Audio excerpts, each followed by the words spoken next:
आमर गोटे press meet कराइला Kolebira block समासिंघा ग्राम पंचायत चाषी भाई मान तरफ आपन जानिथिबे 2023-24 रे सेमाने जो चाष करथिले खरीफ चाष किछि कारण वशतरु ता सफल नहीं पारि थाए तो सेमाने इंश्योरेंस रो क्लेम करथिले आपन समस्त जानिथिबे नियम अनुसार गोटे चाषी के नेक्स्ट चाष करबार आगु तार फसल बीमाटा दे देबार कथा किंतु जेतेबेले नवीन सरकार थिले सबु बेले टाइम टू टाइम से फसल बीमा तांको मिलुतला किछि आर वर्ष जो आम 17टा जीपी डिस्प्यूट भी होता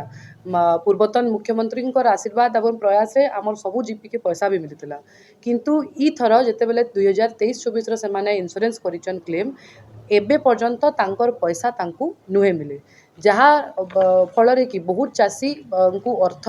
फाइनेंशियल क्राइसिस होचे बहुत चाषी हैरान होचन से माने बुझी नहीं पारबार जे नेक्स्ट चाष केनता करबे तो आज आमे समस्त तरफ आमे श्रीजुक्त